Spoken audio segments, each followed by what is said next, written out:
Hello friends, स्वागत है आपका आपके अपने चैनल जे मैथ्स में। तो फ्रेंड्स, हमारा कक्षा 6 का चैप्टर 2 चल रहा है जिसका नाम है पूर्णांक। तो इस चैप्टर की पहली 5 एक्सरसाइज को हम पढ़ चुके हैं और आज हम पढ़ेंगे एक्सरसाइज 2.6 को।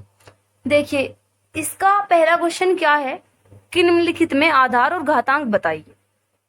देखिए, आधार क्या होता है और घातांक क्या होता है कि जैसे मान लीजिए एक ये लिखा हुआ है कि a multiply a multiply a multiply n बार, तो हम इसको लिख देते हैं a की घात n। ऐसे मतलब जो लिखा हुआ था बार बार वो तो हमारा आधार है और जितनी बार लिखा हुआ था वो हमारी घात है, वो हमारा घातांक है। अगर हमें इसमें से लिखना है तो हम क्या लिखेंगे, a हमारा क्या है, आधार, और n हमारा क्या है, घातांक। ठीक है, तो इसी तरह से पहले क्वेश्चन में हमें यही बताना है कि आधार क्या है और घातांक क्या है। तो 5 की घात 3 है, जैसे इसमें आधार क्या है 5 और घातांक क्या है 3। 6 की घात 4 है, इसमें आधार क्या होगा 6 होगा और घातांक होगा हमारा 4। इसमें भी ऐसे करेंगे, आधार क्या होगा हमारा -8 और घातांक होगा हमारा 5। सेम इसमें हो जाएगा, आधार होगा हमारा -56, क्या होगा आधार -56 और घातांक होगा हमारा 2। इसमें बताइए आधार क्या होगा 81 और घातांक होगा 7। यहाँ पे ये था क्वेश्चन, आधार होगा हमारा -105 और घातांक होगा 6। इसी तरह से क्वेश्चन नंबर 2 है कि निम्नलिखित को घात संकेतन का प्रयोग करके लिखिए। घात संकेतन का प्रयोग करके लिखना है, यानी कि इसको घात के रूप में लिखना है। तो जैसे ये लिखा था ए 3 बार लिखा, a मल्टीप्लाई a था n बार, तो क्या हुआ a की घात n। यहाँ पे 7 गुना 7 गुना 7 गुना 7 है और कितनी बार है ये 4 बार, तो 7 की घात 4। यहाँ देखिए -9 गुना -9 गुना -9 गुना -9 गुना -9, कितनी बार लिखा हुआ है ये 5 बार, तो क्या लिखेंगे हम इसे -9 की घात 5। ये थोड़ा सा बड़ा लिखा जाता है और ये थोड़ा सा छोटा। 3.1 लिखा हुआ और कितनी बार है 1 2 3 4 5 6 7 8 9, तो 3.1 की घात 9। ये देखिए -5 1 2 3 4 5 6 7 बार लिखा हुआ है, तो हम इसको क्या लिखेंगे -5 की घात 7। ये क्वेश्चन नंबर 2 है। अब देखिए क्वेश्चन नंबर 3 को, इसमें क्या दे दिया कि निम्नलिखित के मान ज्ञात कीजिए। तो मान ज्ञात करने के लिए हम क्या करते हैं, इसकी घात क्या है 7, इसको 7 बार लिखिए, जितनी घात है उतनी बार लिखिए। तो घात क्या थी 7, 3 3 6 और 1, 7 बार हमने लिख दिया। अब इनकी मल्टीप्लाई कर दीजिए, 3 दिए 9, 9 दिए 27, 27 दिए 81, 81 दिए 243, 243 दिए 729 और 729 दिए, इसकी तो मल्टीप्लाई करके देखनी पड़ेगी, मल्टीप्लाई करके देख लीजिए 729 की 3 में। यहाँ पे करते हैं 3 नम 27 का 7 का 2 हासिल, फिर 3 दूनी 6 और 2 8 और 3 सते 21, तो हमारा आंसर क्या है 2187। यहाँ पे लिख दीजिए। -2 की घात 5 है, तो इसको लिखेंगे 5 बार। मल्टीप्लाई करिए इनकी भी, 2 दूनी 4, 4 दूनी 8, 8 दूनी 16, 16 दूनी 32। अब माइनस लगेगा या नहीं लगेगा, तो देखिए कितने माइनस है क्वेश्चन में, या तो यहाँ पे गिन लीजिए या फिर इसकी जो यहाँ पे पावर है उतने ही माइनस होंगे, जो इसकी घात है उतने ही माइनस होंगे। क्या घात है यहाँ पे 5, तो माइनस भी 5 है और 5 माइनस है तो माइनस यहाँ पे लगेगा। ये बात मैंने आपको पिछली वीडियो में बताई थी कि अगर क्वेश्चन में माइनस की जो संख्या है वो विषम है तो माइनस लगा देंगे आंसर में, अगर माइनस की संख्या सम है तो फिर आंसर में हम क्या लगाएंगे, प्लस लगाएंगे। -5 कितनी बार लिखेंगे, -5 3 बार। करिए मल्टीप्लाई, 5 पंजे 25, 25 पंजे 125 और ये हो जाएगा माइनस लगा देंगे यहाँ पे। ये हमारा रफ वर्क था। 7 गुना 7 2 बार लिखेंगे क्योंकि घात 2 है, तो 7 सत्ते -11 गुना -11 गुना -11, करिए मल्टीप्लाई, 11 की जब करेंगे तो 1331 आएगा और माइनस लगा देंगे क्योंकि इसकी जो घात है वो विषम है। इसकी करिए, 4 बार लिखेंगे इसको, 13 गुना 13 गुना 13 गुना 13, 4 बार लिखा। अब इसकी मल्टीप्लाई करिए आपस में, तो जब हम 13 की 13 में मल्टीप्लाई करते हैं क्या आता है 169, इसकी इसमें करते हैं तब भी 169, इन दोनों की फिर आपस में करेंगे तो क्या आएगा 28,561। इसी तरह से ये करते हैं, 10 की घात 4 है तो इसको लिखते हैं 4 बार, मल्टीप्लाई करेंगे तो क्या आएगा, 1 के सामने 4 0। मल्टीप्लाई ऐसे करना है, देखिए 1 की करिए, 1 की 1 में करेंगे 1, फिर 1 में करेंगे 1, फिर 1 में करेंगे तो 1, और 4 0 है तो वो गिन के लगा दीजिए।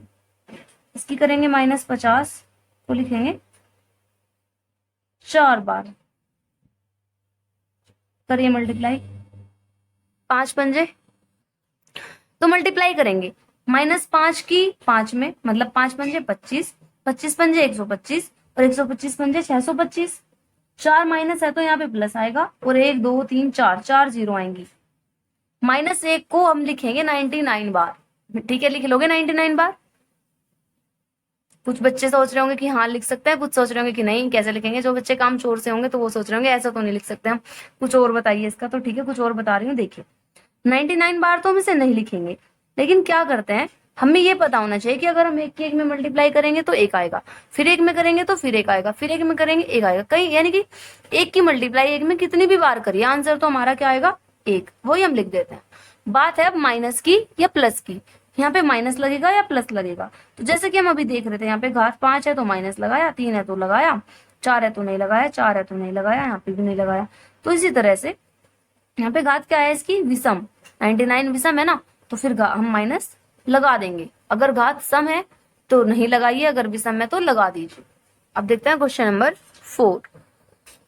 देखिए क्वेश्चन नंबर 4 में कह रही है कि निम्नलिखित की सत्यता की जांच कीजिए। मतलब उसने कुछ हमें क्वेश्चन ये दे दिए हैं और कहा है कि बताओ ये सत्य है या नहीं, चेक करो ये सही है या गलत है। तो हम क्या करेंगे, कुछ हमारे रूल्स होते हैं कि अगर a की पावर m मल्टीप्लाई a की पावर n है तो जो उनकी घातें हैं वो आपस में जुड़ जाएंगी। अगर इनके बीच में डिवाइड का साइन है तो आप याद रखिए इनको, अगर इनके बीच में भाग का चिन्ह है तो जो इनकी घातें हैं वो आपस में घट जाएंगी। यहाँ पे आधार समान थे, बीच में गुना का चिन्ह था, तो जो इनकी घातें हैं वो आपस में जुड़ जाएंगी। अगर आधार समान है, बीच में भाग का चिन्ह है, तो जो इनकी घातें हैं वो आपस में घट जाएंगी। देखिए यहाँ पे आधार क्या है, LHS लेके चलते हैं पहले हम लेफ्ट हैंड साइड, -8 की घात 2 गुना -8 की घात 3। यहाँ पे भी आधार -8 है, यहाँ पे भी -8 है, यानी कि आधार समान है, बीच में गुना का चिन्ह है, मल्टीप्लाई का साइन है, तो जो इनकी घातें हैं वो आपस में क्या होंगी, जुड़ जाएंगी। जोड़ दीजिए, क्या आएगा 8 की घात मतलब -8 की घात 5। अब देखिए वही हमारा यहाँ है क्या, तो बिल्कुल वही है, मतलब RHS। तो LHS है जो वो क्या हो गया RHS आ गया हमारा, इसका मतलब ये सही है। इसको करते हैं LHS लेके चलेंगे, 3 की घात 5 गुना 3 की घात 2। आधार इनके समान है, बीच में मल्टीप्लाई का साइन है, तो जो इनकी घातें हैं वो क्या होंगी आपस में जुड़ जाएंगी। 3 की घात क्या हो जाएगा 5 और 2 7। देखिए वही है क्या RHS, राइट हैंड साइड बिल्कुल वही है, तो हम यहाँ पे लिख देंगे। LHS लेके चले थे, RHS हमें मिल गया, तो ये सत्य है। ये करिए, -5 की घात 7, फिर भाग का चिन्ह -5 की घात 3। इनके जो आधार हैं वो कैसे हैं, एक जैसे हैं, बीच में भाग का चिन्ह है, तो जो इनकी घातें हैं वो आपस में घट जाएंगी। 7 में से 3 माइनस करेंगे तो 4, और ये हमारा RHS। ये करिए, LHS लेके चलते हैं, 2 की घात 7, भाग का चिन्ह ऐसे ही 2 की घात 4, बीच में भाग का चिन्ह है और आधार समान है, तो जो इनकी घातें हैं वो आपस में क्या होंगी घटेंगी। घटाने के बाद जो हमारा ये आया, ये हमारा RHS। इसके बाद क्वेश्चन नंबर 5। क्वेश्चन नंबर 5 में कह दिया कि निम्नलिखित के मान ज्ञात कीजिए। हम इनके मान ज्ञात करना है, वैल्यू फाइंड करनी है। 2 की घात 2 है तो इसे कितनी बार लिखेंगे 2 बार, फिर 2 की घात 3 है तो इसे लिखेंगे 3 बार, और मल्टीप्लाई कर दीजिए, क्या आएगा 2 दूनी 4, 4 दूनी 8, 8 दूनी 16 और 16 दूनी 32। इसे करेंगे -2 को 2 बार लिखिए, इसको 3 बार लिखिए क्योंकि इसकी घात 3 है। तो 2 दूनी 4, 4 तिये 12, 12 तिये 36, 36 तिये 108, माइनस लगेगा या नहीं लगेगा तो वो क्वेश्चन में गिन लीजिए या फिर यहाँ से देख लीजिए, 2 और 3 5 माइनस है तो लगा देंगे। ये करेंगे -11 गुना -11 ब्रैकेट लगाएंगे, फिर -2 गुना -2 और गुना -2 कर दीजिए मल्टीप्लाई। क्या आएगा, 11 की 11 में करेंगे 121, 121 दूनी 242, 242 दूनी 484 और 484 की 2 में करेंगे तो करके देखते हैं क्या आएगा। 484 की 2 में करेंगे 968 और चिन्ह लगेगा माइनस। ये करिए, -4 की घात 3 है तो 4 बार ऐसे 3 बार लिखिए या फिर डायरेक्ट कर लीजिए। 4 को जब लिखेंगे तो 4 चौक 16, 16 चौका 64, 2 में मल्टीप्लाई करेंगे 4, इसका आएगा 125। अब इनकी करिए, 64 तो ऐसे ही, 125 की जब 4 में करेंगे क्या आएगा 500। अब इनकी करिए, 5 चौक 20 की 0, 2 80 लगेगा, फिर 5 चौक 30 और 2 32, माइनस माइनस हो जाएगा प्लस और ये 2 0 सेम रहेंगी। ये इसका 4th पार्ट है। देखिए 5th पार्ट में क्या दे दिया है कि 7 की घात 2, तो हम इसे क्या लिखेंगे 7 गुना 7, -5 की घात 2 है तो -5 गुना -5, -1 की घात 96 मतलब 96। तो जो ये है ये क्या है, सम या विषम, सम है तो यहाँ पे क्या आएगा +1। मल्टीप्लाई कर दीजिए, 7 की 7 में करेंगे 49, 5 की 5 में करेंगे 25, इनकी आपस में कर देंगे, जो आएगा वो आंसर।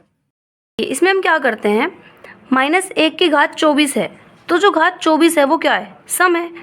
इसका मतलब हम इसमें माइनस नहीं लगाएंगे, ये हो जाएगा 1, ये सम है तो यहाँ भी 1 हो जाएगा। ये जो घात है -1 की वो भी सम है। ये तो हमें पता है कि अगर हम 1 की मल्टीप्लाई 1 में करेंगे, कितनी भी बार करेंगे आएगा तो 1 ही, लेकिन वो माइनस क्यों आया, क्योंकि यहाँ पे जो घात है वो विषम थी तो माइनस आएगा। अब 1 की 1 में करेंगे फिर 1 में करेंगे तो क्या आ जाएगा -1।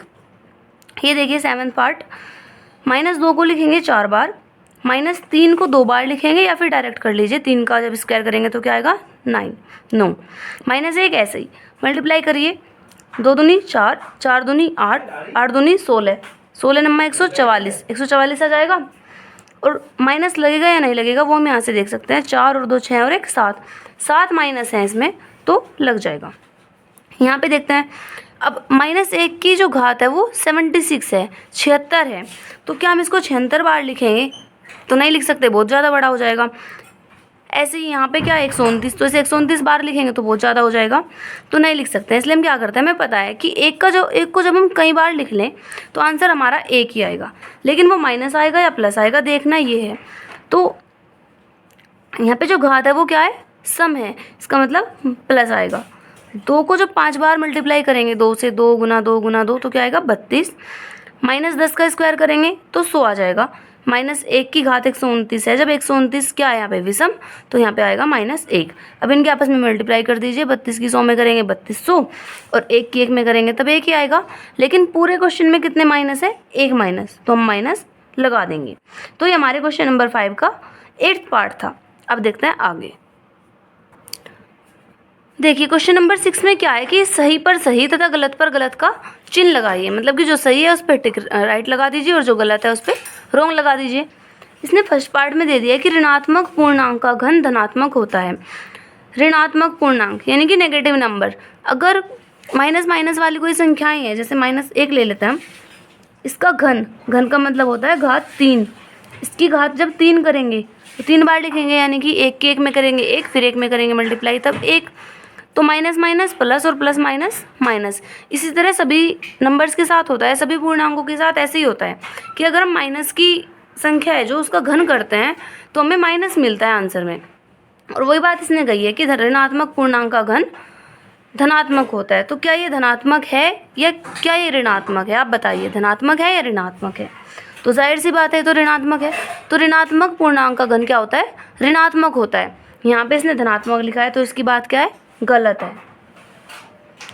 किसी पूर्णांक का वर्ग धनात्मक होता है, जी बिल्कुल हाँ यही होता है धनात्मक, क्योंकि अगर हमारी कोई संख्या प्लस की है तब भी उसका वर्ग धनात्मक होगा, प्लस का होगा। अगर कोई संख्या माइनस की है तब भी उसका वर्ग धनात्मक होगा, यानी कि प्लस का होगा, तो ये सही है। इसका और इसका अंतर शून्य होता है। अब हमें ये कैसे पता लगेगा, 4 की मल्टीप्लाई 4 में करिए 5 बार, 4 गुना 4 गुना 4 गुना 4। फिर 5 की मल्टीप्लाई करिए 4 बार, 5 की 5 में, फिर 5 में, फिर 5 में। तो देखते हैं क्या आएगा उनको माइनस करके। जब 4 की करेंगे तो क्या आएगा, कहाँ पे करते हैं, यहीं कर लेते हैं चलिए। 4 चौक 16, 16 चौक 64, फिर 256, 256 का हो जाएगा 1024। 5 की करिए, 5 पंजे 25, 25 पंजे 125, 125 पंजे 625। तो अगर हम इन दोनों को माइनस करेंगे तो क्या ज़ीरो आ जाएगा? बिल्कुल नहीं आएगा। ज़ीरो तब आता है जब दोनों सेम होते हैं, तो ये रॉन्ग है। हमें पता है अगर इनके जो बेस हैं, इनके जो आधार हैं, अगर वो समान होते हैं तो इनकी घातें आपस में जुड़ जाते हैं, अगर बीच में मल्टीप्लाई का साइन है तो। और यहाँ पे क्या साइन है? मल्टीप्लाई है, तो घातें आपस में जुड़ेंगी। 4 + 5 इसने लिख के दिया है, तो ये सही है। अगर भाग का चिन्ह है तो घातें घटती हैं, 6 में से 5 माइनस करेंगे तो 1 आएगा, और 1 को हम लिखते नहीं है, तो ये भी बात सही है। यहाँ पे लगा देंगे राइट। -1 की घात 80, तो क्या हो जाएगा ये? +1 -1 ऐसे ही। प्लस माइनस क्या हो जाता है? माइनस, तो यहाँ पे क्या आना चाहिए था? -1 आना चाहिए था, जो कि नहीं है, तो ये रॉन्ग है। अब क्वेश्चन नंबर 7 में दे दिया है कि 2 की कितनी घातें 64 के समान है। 2 की कितनी घातें 64 के समान है, तो हम क्या करते हैं, इसके फैक्टर करते हैं 64 के। फिर देखते हैं 2 कितनी बार आ रहा है। क्या आएगा? 32, फिर 16, फिर 8, 4, 2 से डिवाइड करेंगे 2, तो 1। तो जो हमने 64 के ये किए प्राइम फैक्टर्स, तो क्या है हमारे पास? 2 गुना 2 गुना 2 गुना 2, कितनी बार आया ये? 6 बार। तो 2 की घात क्या हो जाएगी? 6। ये हमारा आंसर। इसी तरह से क्वेश्चन नंबर 10 है। 4 की कितनी घातें -1024 के समान है, तो 1024 के फैक्टर करिए। देखिए किससे कटेगा ये? 2 से। 512, फिर 2 से कटेगा 256, फिर 2 से, अच्छा 4 की घातें कहा है इसने, तो हम इसको 4 से ही कर लेते हैं। वैसे हो तो इससे भी जाएगा, लेकिन इसे रहने दीजिए, 4 से ही करते हैं डिवाइड। तो क्या आएगा? 4 दूनी 8, फिर 4 पंजे 20 और 6, फिर 4 से काट दीजिए 6 और 4, फिर 4 से 16, फिर 4 से 4 और फिर 4 से 1। तो जो 1024 है उसके फैक्टर्स क्या आए हमारे? 4 गुना 4 गुना 4 गुना 4, ये आ गया, मतलब 4 आया है 5 बार। लेकिन हम इसको क्या लिखेंगे घात के रूप में? 4 की घात 5, लेकिन हमारा था -1024, तो इसकी जगह पे हम क्या लिख देंगे? -4 की घात 5। वैसे अगर हम इस तरह से करते तब भी हो तो जाता ये, लेकिन 4 की घात 1 आता, तो इसलिए हम 4 से ही कर लेंगे, ये ज़्यादा अच्छा है। अब क्वेश्चन नंबर 8, इसमें दे दिया है कि प्रथम 10 प्राकृतिक संख्याओं के वर्ग लिखिए। यानी कि जो पहली 10 प्राकृतिक संख्याएं हैं उनके हमें क्या लिखने हैं? वर्ग लिखने हैं। तो पहले तो यहाँ पे संख्याएं लिख लीजिए, 1 2 3 4 5 6 7 8 9 10। अब इनके वर्ग लिखेंगे, तो वर्ग कैसे लिखते हैं? 1 का वर्ग क्या हो जाएगा? 1 गुना 1 मतलब 1। वर्ग को हम लिखते हैं घात 2 लगा के, और उसकी 1 के 1 में मल्टीप्लाई करेंगे तो 1। 2 का वर्ग क्या हो जाएगा? 2 गुना 2 मतलब 4। 3 का वर्ग 3 गुना 3, तो क्या हो जाएगा? ये 9। 4 का वर्ग 4 गुना 4, तो क्या हो जाएगा? 4 गुना 4 मतलब 16। इसी तरह से हम सारे के सारे लिख लेंगे। तो इस तरह से हम इन सभी को लिख सकते हैं। 5 का वर्ग क्या हो जाएगा? 5 गुना 5 मतलब 25। 6 का वर्ग 6 गुना 6 36। 7 गुना 7 49। 8 गुना 8 64। 9 का वर्ग क्या होगा? 9 गुना 9 मतलब कि 81, और 10 की 10 में करेंगे तो 100। अब इसको याद कर सकते हैं। 1 का वर्ग 1, 2 का 4, 3 का 9, 4 का 16, 5 का 25, 6 का 36, 7 का 49, 8 का 64, 9 का 81 और 10 का 100। इस तरह से ही मैंने आपको 10 तक के लिख के दिखाएं, क्योंकि इसने 10 तक के पूछा था। अगर आप चाहो तो आगे भी इनको लिख सकते हैं और याद कर सकते हैं। कम से कम आपको, अगर आप 8th क्लास में हैं तो कम से कम आपको 20 या 30 तक तो याद होने ही चाहिए वर्ग। और ये आ जाते हैं फिर घन। नेक्स्ट क्वेश्चन क्या है? प्रथम 10 प्राकृतिक संख्याओं के घन लिखिए। घन आपको कम से कम 20 तक याद हो जाने चाहिए अगर आप 8th क्लास में हैं तो देखिए घन क्या होता है। अगर हम किसी संख्या की घात 3 करें, किसी संख्या के ऊपर घात 3 लगी हुई है, तो हम उसको पढ़ते हैं घन। संख्याएं लिखेंगे पहले 1 2 3 4 5 6 7 8 9 10, बिल्कुल इस तरह से संख्याएं लिखी। फिर घन, तो क्या करेंगे 1 की घात 3, 1 गुना 1 गुना 1 बराबर 1 हो जाएगा। 2 की घात 3 है तो 2 गुना 2 गुना 2 बराबर 8 हो जाएगा। इसी तरह से 3 का घन 27, 4 का 64, 10 का क्या हो जाएगा 1000।